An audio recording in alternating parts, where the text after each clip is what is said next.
Hey guys, this is Karen from Blue Rooster Farm, and today we are working on our last tea towel of the month, and this is for the month of January. And I am sorry it has taken me this long to get it out, but it has just been a busy beginning of the year, and I've had lots of things I needed to get caught up on, and I feel like I'm beginning to get caught up, but I'm not quite there. So this one you can use for several months because of course we are still in the middle of winter, and this is going to be a winter themed tea towel. Now if you haven't seen, and if you're new to this channel, this is the January dish mat of the month. And lately you know that I've been trying to keep them a little bit coordinating so that you can kind of put them together as a gift or use them in your kitchen and have them coordinating. Well, I am going to make this one semi-coordinating as well. It will have a different look, but I'm using the same fabrics and it's still the same theme, winter.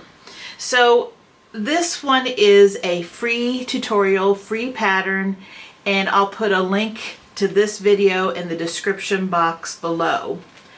Also, if you are new to my channel, we have done 12, this is our 12th one of these dish towels, one for each month. So I have a playlist in my channel's playlist section that you can go to, and you can find all of them right there.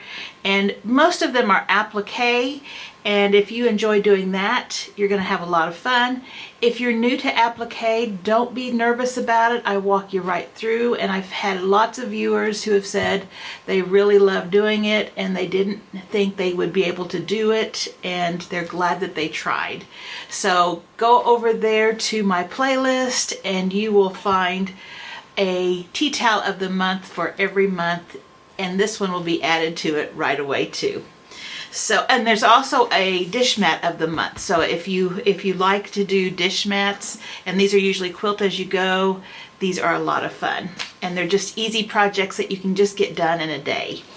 So what you're going to need is you're going to need a tea towel. Now I have found that I can purchase really nice tea towels at our Mennonite store, and it's less than $2.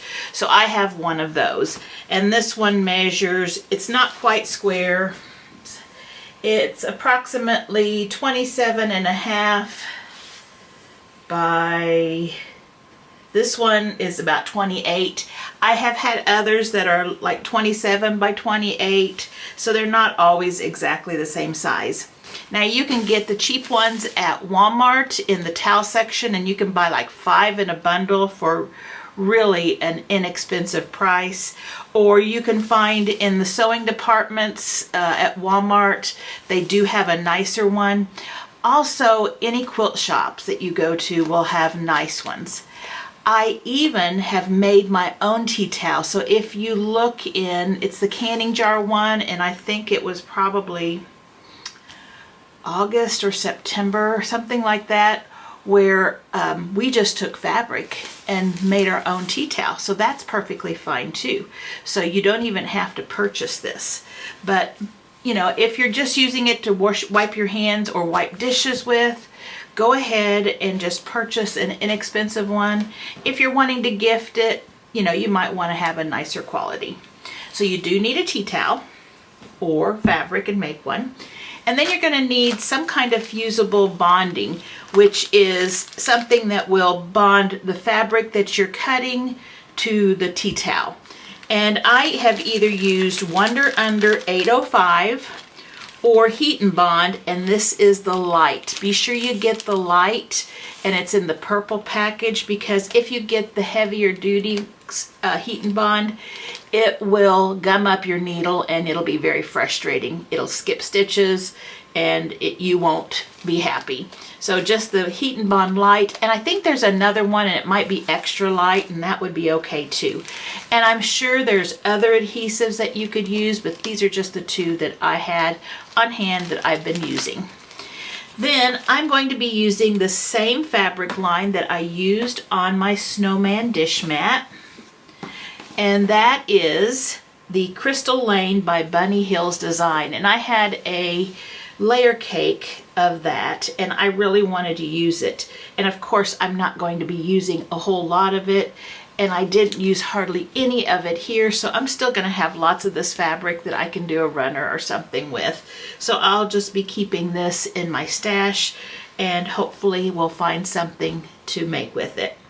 And so I also, in the description box below, have some downloads for you. And these are the snowflakes that we are going to be putting on our tea towels. And there are different sizes and different shapes of snowflakes. And I tried to find really simple ones. Now, we are going to be putting snowflakes all around our tea towel. Normally, we just put the design on one corner, but I think this one, we can have these snowflakes scattered. And you can put as few or as many as you like. And we're also going to be using a topper that is a different shape, and it's a snowflake shape. And I'll show you how we put that on as well. Now, so when I first started designing this tea towel, I had looked up and found some templates for cutting your snowflakes, and I thought, well, we'll just use some templates, some free templates, and I can give you the link, and you can go there and you can get your template to cut. And you would take a 7-inch square, and you'd go ahead and put your fusible on the back, and then you would fold it a certain way, and it was quite thick once you had it all folded. There were several folds to it. And then after that, you would put the pattern on it, and you would try to cut it. And what I found when doing that was that it was so thick, and it was really hard to do unless you had an extremely sharp pair of scissors.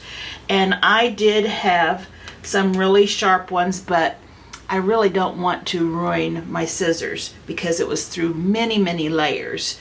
And so after you pulled it out, there were things that were not cut exactly right, and so I had to go and trim different things. And so it turned out fine, but it was a little bit tricky.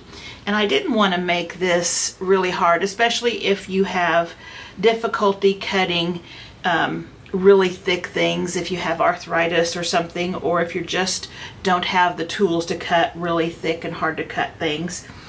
So then I thought, well, let me just fold it in a simple square. And so I just took a piece of fabric, and I think this one was 6 inches, and I backed it a 6-inch square with the adhesive, and then I just folded the square in half, and I folded it in half again, and then I think I folded it one more time, and then I cut, and that worked fine. It still was very thick, and with this adhesive backing, when you do put it the adhesive backing together and you're pushing on it and you're getting it real flat, it does want to stick to itself, so you have to pull it apart, and you don't want to pull it off of the fabric. So that is also an option. You can just take squares of fabric, put your adhesive on the back, fold them like you did in elementary school, and just cut them out like they were paper. That's an option too.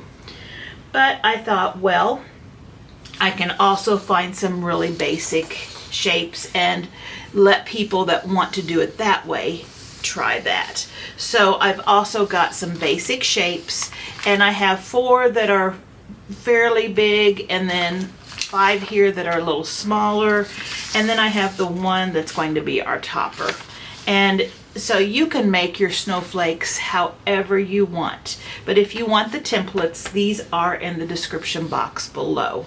So make your snowflakes however you want.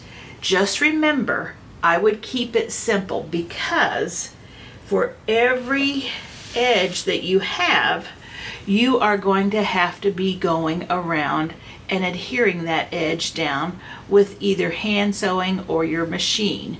And if you're wanting to do like the blanket stitch, it does get to be pretty involved, and you may have some really small pieces. So just keep that in mind when you're doing this. pieces like this right here, they're not going to really be any problem. I won't have any problem doing that. It would just require you to go slow and take your time, and you can go all around.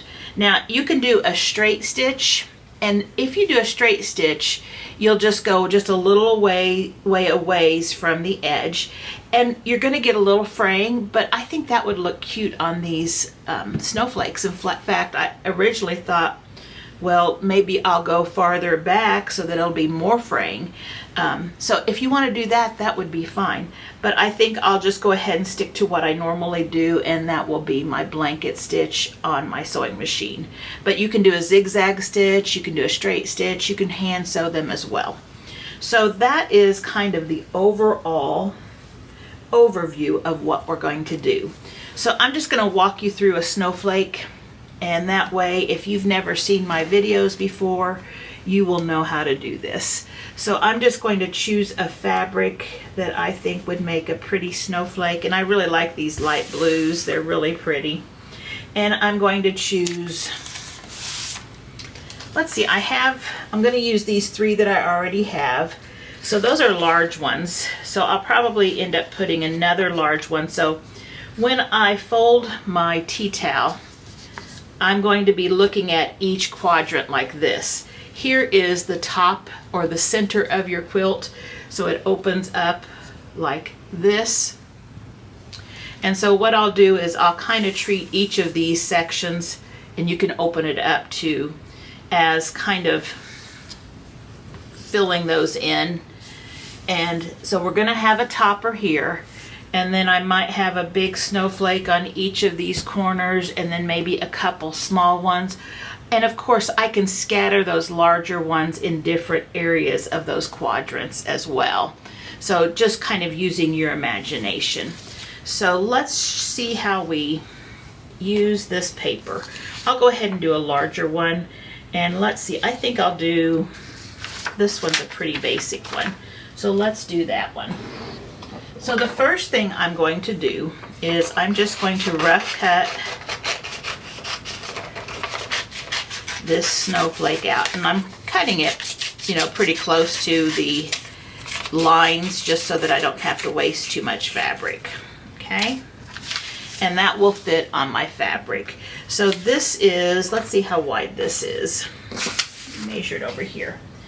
This is, I can fit it on a 6-inch square. So I'm going to cut a 6-inch square of fusing, and I will be right back. All right, so I have my 6-inch square of fusing, and you can see that this is going to fit on there just fine. So I'll take my fabric, and on the back of my fabric, be sure you're on the back, we are going to iron this on. And I'm going to make sure that it is not going over the edges. If it is, what I want to have is a silicone mat like this, if there's a chance that it's going to be overlapping, because I don't want this adhesive to get on my ironing board cover or on my sole plate of my iron. So just know that you can use a silicone piece, and this one is just a cookie sheet silicone piece.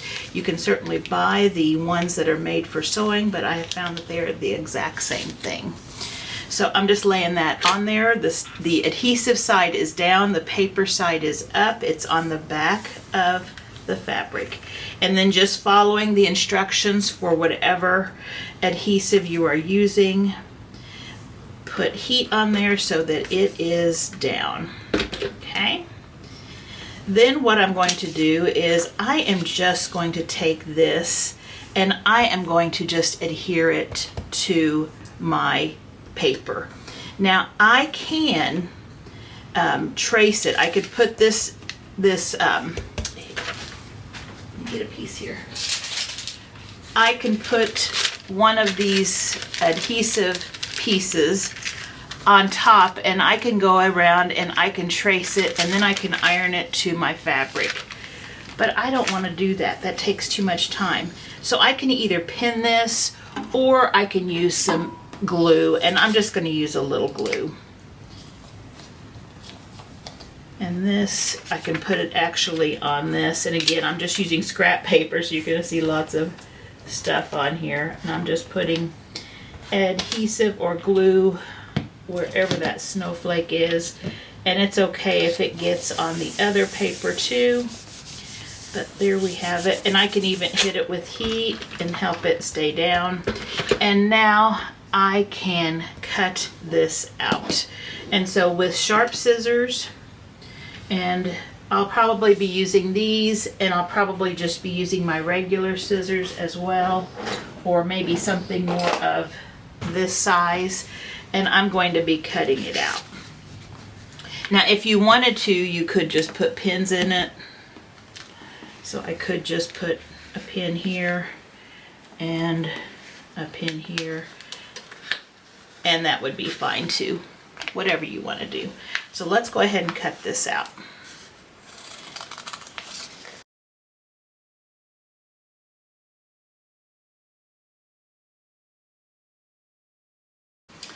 Okay, and there we have it all cut out. And let me just move this out of the way for a second. So now we can take this apart, and if you use the glue, you can just leave that on there, but I pull it back just a little bit, and I take a pin, and on the adhesive paper, I just score it with a sharp pin. And then where you scored it, you can just pull that paper off, and it will come right off, and you don't have to worry about trying along the edges to get the paper off and start making your edges all ragged. And then that we will throw away. So now we have our snowflake, and as you can see, this is a simple design, but there's a lot of cutting on it, so keep your design simple if you want this to be made up quickly. So what I am going to do is I'm going to do the same thing, and I'm going to get probably 4 or 5 of these larger ones made, and then I'll probably get 4 or 5 of the smaller ones made, and then I'm going to bring you back. I have all of my snowflakes cut out, and I cut out a whole bunch, and I don't think I'm going to use all of these, but I thought I could use them for other things. But I ended up using just light blues, medium blues, and then some white with blue. So I think they're going to look really pretty. But the ones that I had cut out earlier before I did the video, I'm keeping, and those were these 3. So I might use those. But then these are the ones that are from the handout or the PDF that I share with you in the downloads. So I ended up doing the topper, which was the largest snowflake in this fabric, and I thought that's so pretty. And so what we're going to do is we are going to open this up, and we're going to start off this time with putting our center in, and that is this big snowflake right here. And in order to find the center, you just need to press your towel in half one way and then in half the other way, and then you're going to get the center point. And you're also going to have those lines that radiate out from the center, and those are going to be handy as well. Now if your cloth is a rectangle, that's fine. Just do the same thing, fold it in half and fold it in half again, and that will be fine. It doesn't matter if it's square or rectangle, but you will find a center. So here's our center, and on this was pretty symmetrical. So you have a line here and you have a line here. So we can measure this and be sure it's centered by making sure, and again, I got to get my points there. This point here, let me bring you down just a little bit. All right, I think you can see better there. It just brought you down. So I think what we need to do is just take this point and this point, and again, you can see it better like that, and put it on the crease for this horizontal crease, and then this point and this point here will be on this vertical crease. And when you get those all lined up, it will be perfectly centered. just perfect for you. And again, let me just set that there. And once you have it centered, let's just add some heat to it.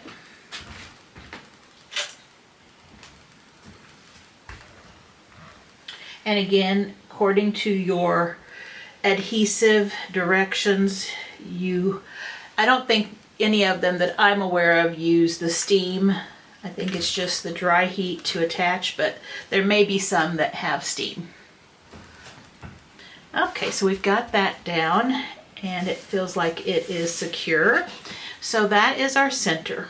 Now we can go back and let me back you up again. Let's just start over here in this quadrant.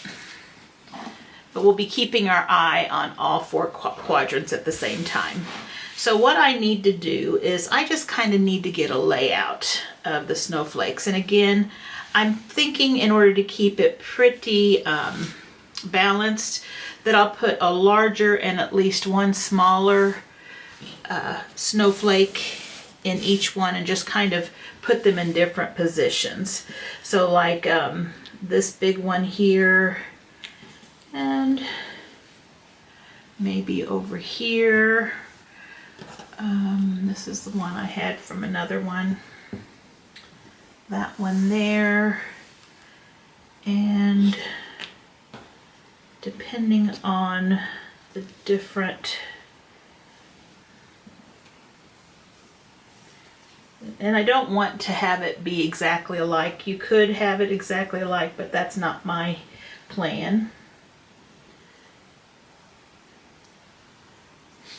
I have that one down at the corner and this one here, and I think you can see if I do this, maybe that one, and I put two of them in that one.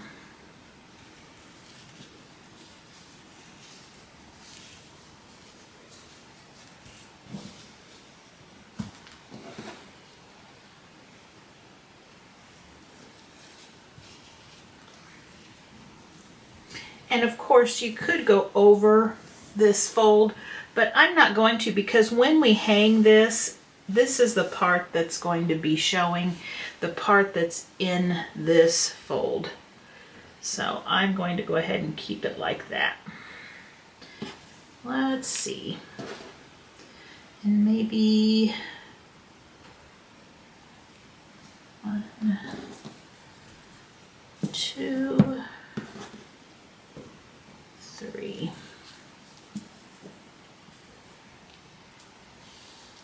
And I don't think I'm going to use this one. Okay, let me back up and let's see what we got.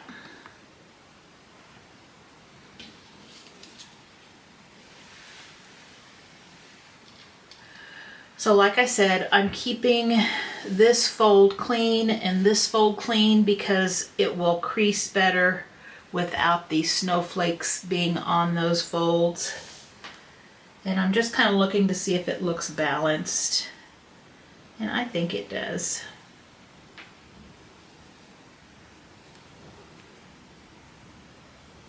I think that looks pretty. So what I want to do now is I want to put these down permanently, or at least using the adhesive on the back. So let's see if I can do that. I just need to very carefully pull and just make sure it's over my iron pad here. And so making sure that everything's flat and that I'm good with it.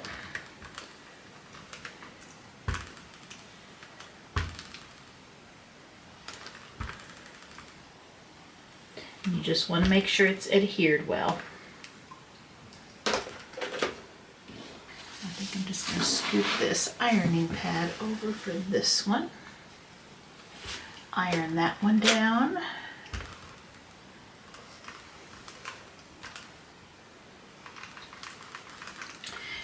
And as I was cutting these, I have decided that I am just going to do a regular stitch on my sewing machine and just go around the edges of them. And I think it will look really cute if they fray, so I'm good with the fraying.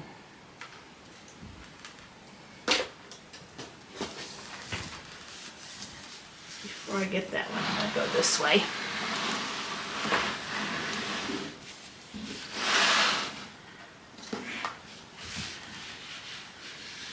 These little ironing boards right here are very handy. It's a June Taylor, and I will put a link to it in the description box. They come in all sizes. There's a big one, and then I also have the small one, which is this one right here. And this is a real handy one for smaller things. And even like if you're traveling, it doesn't take up much room. But they're really nice. One side you can cut on, and the other side you press on. So I really like it. I got that one in a sew sampler, and then I saw this one right here on sale, and I grabbed it. And I'm really glad I did. Especially handy when I do videos.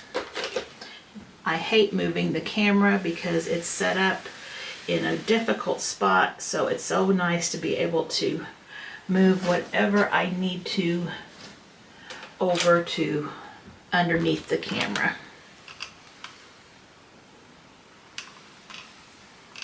Now once I sew these on, if the adhesive is no longer, like if it's not sticking very well or something, that's fine.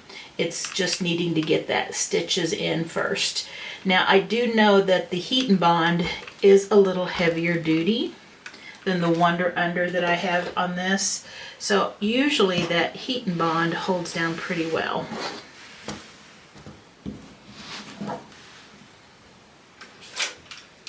And you know, if you did not want to stitch these, you certainly could try using the Heat and Bond, the heavy duty. I think that will stay on pretty well with washing. You would want to look at it and research it first, but if you just want to put snowflakes on something like this, that would probably be okay. All right, I think I've got all of them down. And now what I'm going to do is I'm going to go to my sewing machine, and I'm just going to use a regular stitch, and probably about 1/8 of an inch away or so, and it won't be completely even. I'll probably use the white thread on these light colored ones, and then probably a blue thread, or maybe a white. We'll see what I happen to do. But I'll bring you back after I've got all of those stitched. And I have all of the snowflakes appliqued on, and I just did a straight stitch all the way around.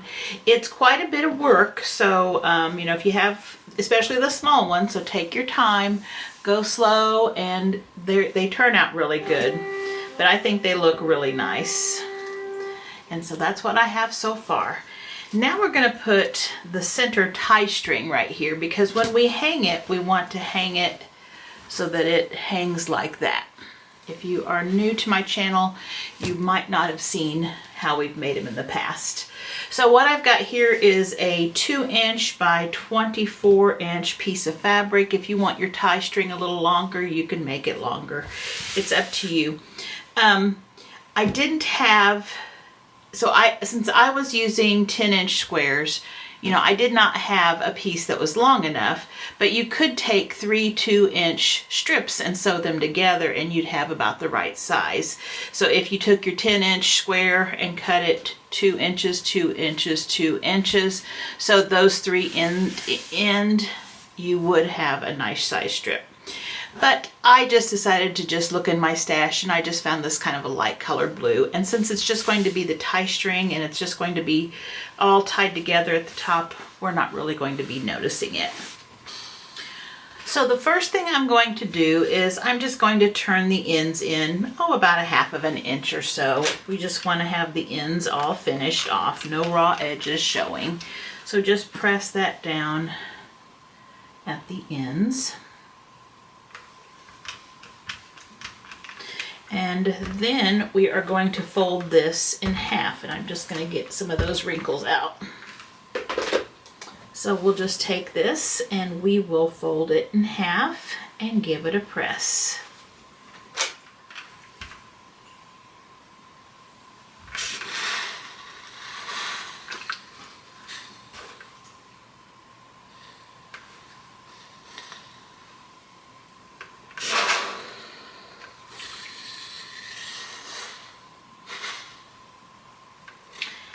After we have it pressed, we're going to open it back up, and we are going to fold in those outside edges to that center.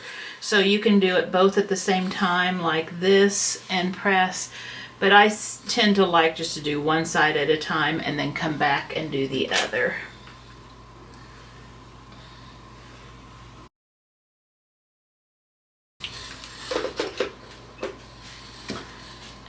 We're just going to flip it and do the same thing on this side.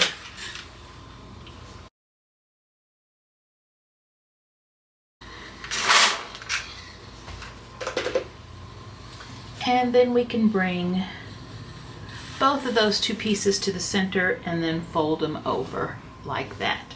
And that way you'll have all nice and finished edges. Give it a nice press. And I'm going to take this to my sewing machine, and I am going to sew about 1/8 of an inch all around this strip. Okay, so now what we're going to do is we are going to set this, and I am going to decide which snowflake set I like the best, which quadrant. And I like this one or that one. I think I'm going to do this one. This is going to be the one that I plan on. If I were to display it, this would be the piece right here that would be showing. I do like that one too, and I like the others. They're all just fine. Okay, so now what we need to do is we need to find the center of our strip here, and it's right there. And we need to find where we had our center. So we had this line right here and this line right here. It looks like they came together right here. And so I am going to put this so that it is going with the diagonal, just like that. Okay.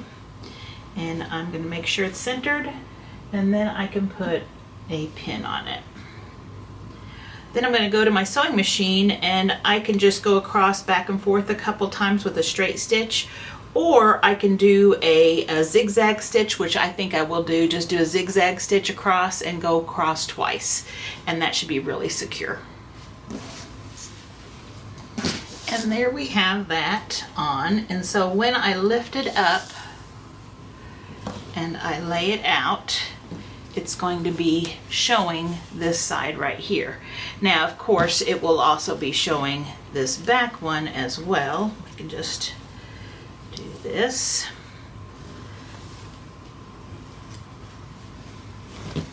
Like that. But all sides are pretty. Oh, and I did want to share with you, if you have good tension on your sewing machine, I used a light blue thread on the top and I kept my white on the bottom. And if your tension is good, you're not going to see your stitches when you stitch on them. If your tension is off, you're going to see some of that color pop through here, or some of the white pop through up here. But if you've got even tension and it is set correctly, I prefer to have the colored thread on the top and just keep my white on the bottom, since that's the color of the towel. Now, in the past, we've done different things with our borders, and I've always told you that these have really nice hems in them. So I have always been really happy just to leave these hems alone. Sometimes we've added rickrack. You could add some kind of a ribbon that will wash up. You could add a strip of fabric like this and sew on top of it. But if you don't have a good hem on yours and it looks kind of ragged, go ahead and put a binding on it or hem it yourself. Do your own hem. But if you bind it just like a quilt, and I've done many of those of these towels with binding, so you can go back and look and see how we put the binding on. But I do have a video on how to bind with the sewing machine, and it works great on these tea towels, and I will put a link to that in the description box too. The only thing I have left that I want to do is I want to add a tag. And I had shared these tags with you a couple of weeks ago, and I'm not sure which video they were on. Oh, I think it was the beginning Snowflake, the first Snowflake block that we did. And so these have Valentine and winter tags, and I have some of them going vertical or horizontal, and then some of them going vertical. They're the same ones on each sheet, but they're laid out differently. But I think I was either going to do this Snowflake, but I think I want to do the tag so it opens up this way. And I have this one that says Let It Snow with a polar bear that I thought was really cute. So I think I'm going to do that one. So what I do is I just print the PDF that I shared with you onto some transfer paper, and I walk you through how to do that on a video that talks about how to make your own tags. And then I print them backwards actually onto this transfer sheet, and then I just cut out, and I don't like to have those lines on there, I cut out the strip, and then I am just going to use some cotton twill tape here, and I like to make it a little bigger than my tag because I can just trim it down. And these fit perfect on this twill tape.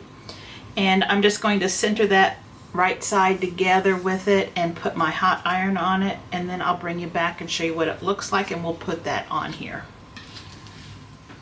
Alright, so here is my tag, and I've just finished pressing it. It's still hot. I just let it cool off a little bit so that it's warm, and once it's warm, then I peel it back. And there we have our image. It is in the correct direction. Focus on it. There we go.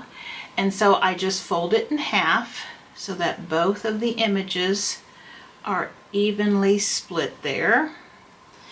And what I am going to do is, since I'm not adding a border, I am just going to put this, I'm going to open up the hem and put it under the hem. And so here we have the washing tag and what the fabric is, and we're going to take that off.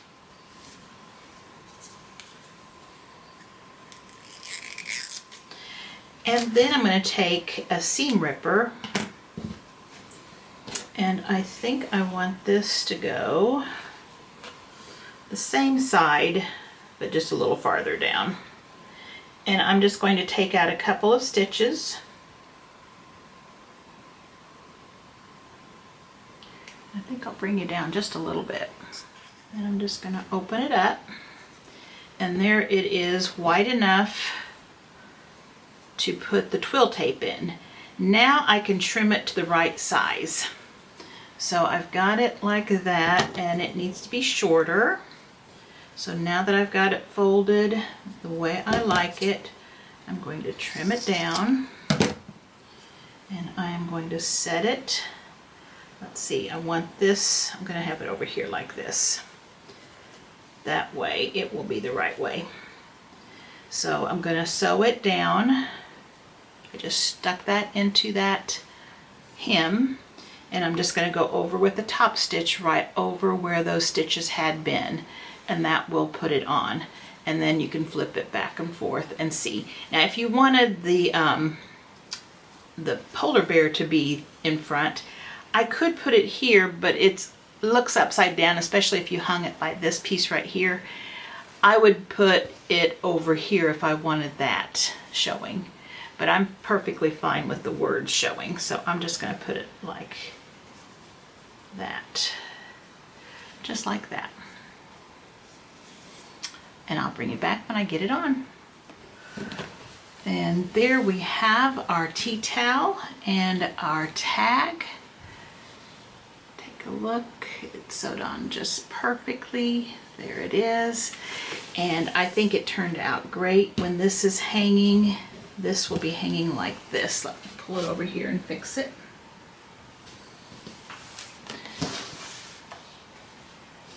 And that's how it will hang, because we'll be having these tied up here. So I think it turned out really, really cute. It looks so pretty. I love the blues. I think those turned out so, so pretty. So I hope you get a chance to make this. It is a fun one to do. Since we did the straight stitching around the snowflakes, it probably will fray, but I think it's going to make it look really, really cute. So I hope that you have a chance to make this one. And again, I think it goes really nicely with the snowman dish mat. I think that coordinates very well. So thanks for watching. If you enjoyed what you saw today and you are not subscribed, please consider subscribing. I would really appreciate that. Also, don't forget to like and share, and please click on the notification bell. YouTube has been making changes where they're promoting the shorts more often, and so on the home page where we usually go when we first open up YouTube, there are not as many thumbnails for full-length videos. And so the videos from people who are creating longer videos are not getting good impressions. People have to really scroll down a long ways to find them. So please put on the notifications so that when I do put out a video, that you know that there's one out. I do try to put one out twice a week, and it's usually Tuesday and Saturday. Sometimes instead of Tuesday, I get it out on Wednesday, just depending on how busy the weekend had been. So I hope you have a great week, and I hope to see you back here soon. Bye-bye.